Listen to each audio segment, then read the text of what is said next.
بسم اللہ الرحمن الرحیم۔ السلام علیکم ورحمۃ اللہ وبرکاتہ۔ سورۃ بقرہ اور سورۃ آل عمران کی خصوصی فضیلت۔ حضرت ابو امامہ رضی اللہ عنہ سے روایت ہے کہ میں نے رسول اللہ صلی اللہ علیہ وآلہ وسلم کو یہ فرماتے ہوئے سنا ہے کہ قرآن کریم پڑھا کرو، کیونکہ وہ قیامت کے دن اپنے پڑھنے والوں کی سفارش کرے گا، اور خاص طور پر جگمگاتی ہوئی دو صورتیں سورۃ بقرہ اور سورۃ آل عمران پڑھو، کیونکہ یہ دونوں قیامت کے دن اس طرح ظاہر ہوں گی گویا کہ وہ ابر کی دو ٹکڑیاں ہیں، یا دو سایہ کرنے والی چیزیں ہیں، یا پرندوں کی صف باندھے ہوئے دو ٹکڑیاں ہیں، اور وہ اپنے پڑھنے والوں کی طرف جھگڑیں یعنی ان کی وکالت کریں گی۔ اور سورۃ بقرہ پڑھو، کیونکہ اس کے ہمیشہ پڑھنے، اس کے مفہوم و معنی میں غور و فکر اور اس کے احکام پر عمل کرنا برکت یعنی نفع عظیم ہے، اور اس کو ترک کرنا قیامت کے دن حسرت یعنی ندامت کا باعث ہوگا۔ اور یاد رکھو، سورۃ بقرہ کے طویل ہونے کی وجہ سے اس کے پڑھنے کی طاقت وہی لوگ نہیں رکھتے جو اہل باطل اور سست ہوتے ہیں۔ سورۃ بقرہ اور سورۃ آل عمران کے بے انتہا فائدے ہیں۔ اس پوری کائنات میں کوئی ایک چیز بھی ایسی نہیں جس کا اللہ کی ذات سے اتنا قریبی اور براہ راست تعلق ہو جتنا قرآن مجید کا ہے۔ ہر چیز اور ہر ہستی کا تعلق اللہ سے، خالق و مخلوق اور عابد و معبود کا ہے، مگر قرآن مجید اللہ کی پیدا کی ہوئی کوئی مخلوق نہیں ہے، بلکہ خود اسی کی ایک صفت اور اس کا کلام ہے جو اس نے اپنے کرم سے اپنے پیارے رسول کے ذریعے ہم تک پہنچایا ہے۔ قرآن مجید کی تلاوت ذوق و شوق کے ساتھ دل لگا کر کیجیے، اور یقین رکھیے کہ قرآن مجید سے محبت دراصل اللہ سے محبت ہے۔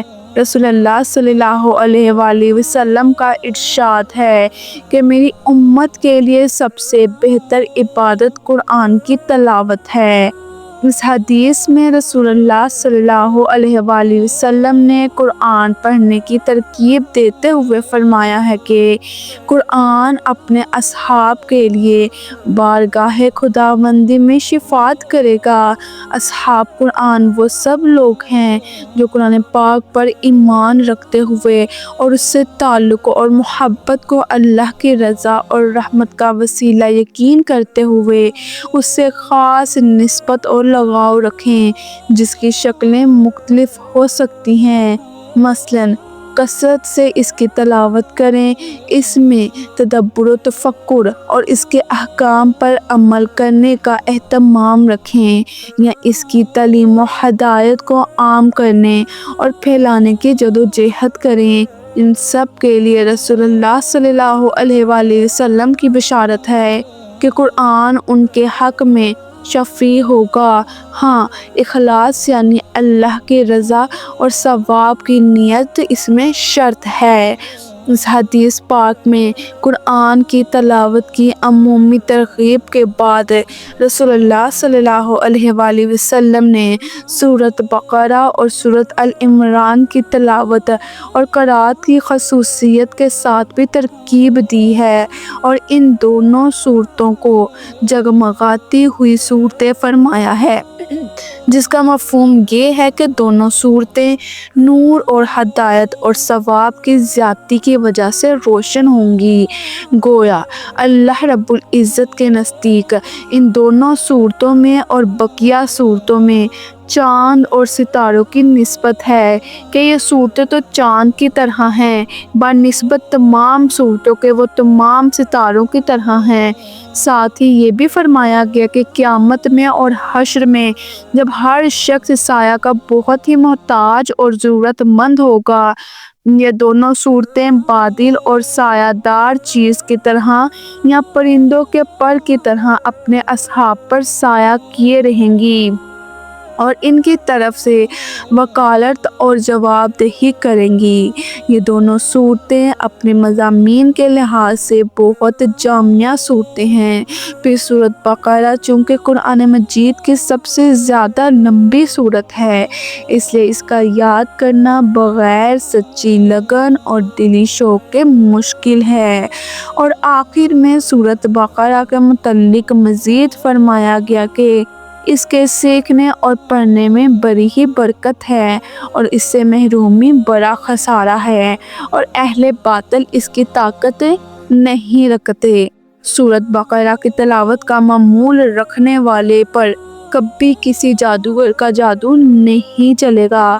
سورۃ بقرہ کی اس خاصیت اور تاثیر کا اشارہ اس حدیث سے بھی ملتا ہے جس میں فرمایا گیا ہے کہ جس گھر میں سورۃ بقرہ پڑھی جائے شیطان اس گھر سے بھاگنے پر مجبور ہو جاتا ہے۔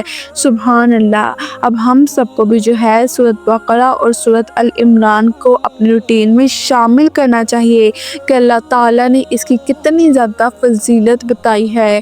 قیامت کے دن ہمیں اپنی ہر چھوٹی سے چھوٹی نیکی کی اس ٹائم پر ضرورت ہوگی۔